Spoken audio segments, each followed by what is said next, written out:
Hi everyone, and welcome to Game 2 of the final of the Star City Games Invitational Qualifier Legacy event held in Doncaster by Metagames.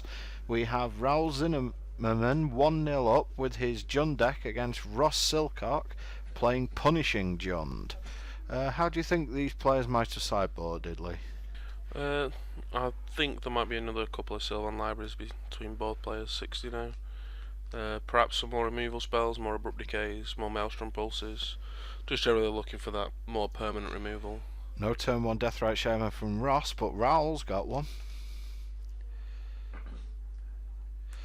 And Ross lays Grove of the Burn Willows, and the Lightning Rod gets its due as usual in this game. I think we've seen more bolts aimed at Deathrite Shaman than we have at people this weekend. Yep, Wasteland on Grove of the Burn Willows from Raoul, and this is generally, as you discussed earlier, how the Jund match ends up going. Both players end up pretty short on resources and usually cards in hand as well. There's a turn 3 Deathrite from Ross. Yep. Wasteland again from Raoul, and Dark Confident, do we think? Yeah. Yeah, Wasteland's not very good versus an active Deathrite Shaman, as we discussed earlier. Yeah. Just gives him 2 extra activation, well, an extra activation for the Wasteland and 1 for the land that was blown up. Yep.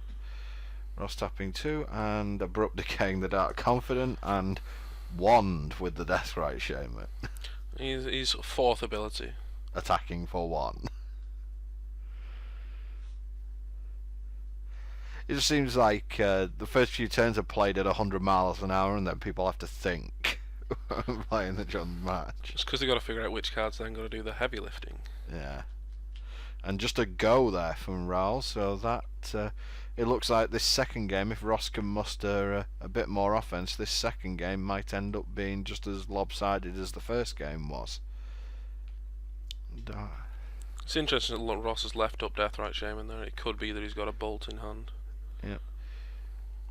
And Wasteland off the Dark Confident. And Carnage in shoes. Yep. We could be seeing Bloodbraid Elf here from Ross, but nope, just attacking with the Dark Confident.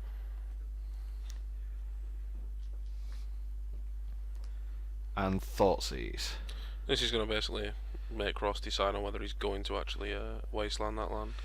So, Lightning Bolt, Liliana, Goyf, him.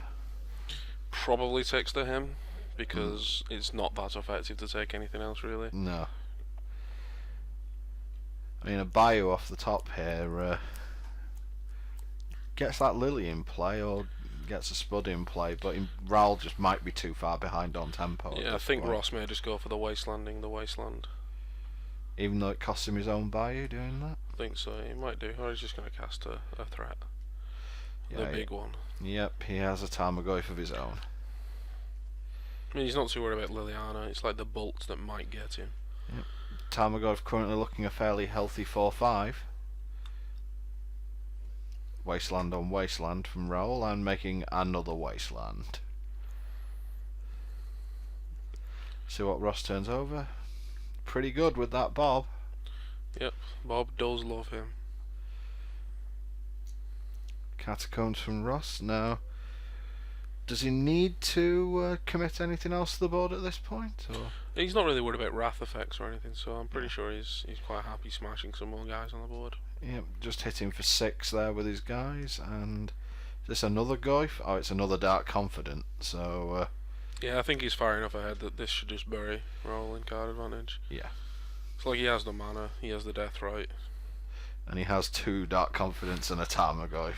He's more than likely feeling pretty far ahead. He's got some money on that table. Yeah, there sure is. I mean, Raoul is playing Judge Foil Wastelands as well, so that's, I mean, they're worth a pretty penny as well.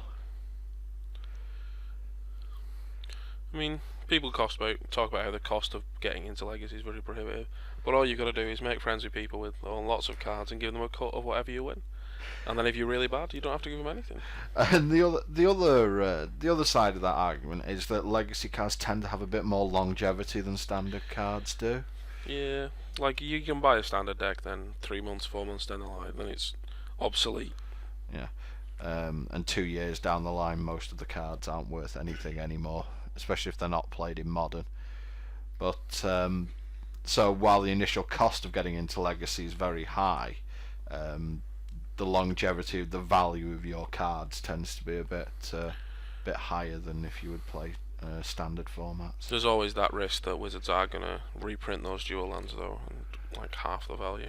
I very much doubt that Wizards would go down that line and reprint the actual dual lands. I mean, we could live in Happy Christmas Land and have snow dual lands and play 8 bad lands in our Jund decks. Well, Ross has got Abrupt Decay for Raoul's time ago, so this time it's Ross with absolutely all the answers, and finishes Raoul off with the Deathrite Shaman. So that's two pretty swift kickings, and we're at 1-1 in the final here, and we will see you for Game 3.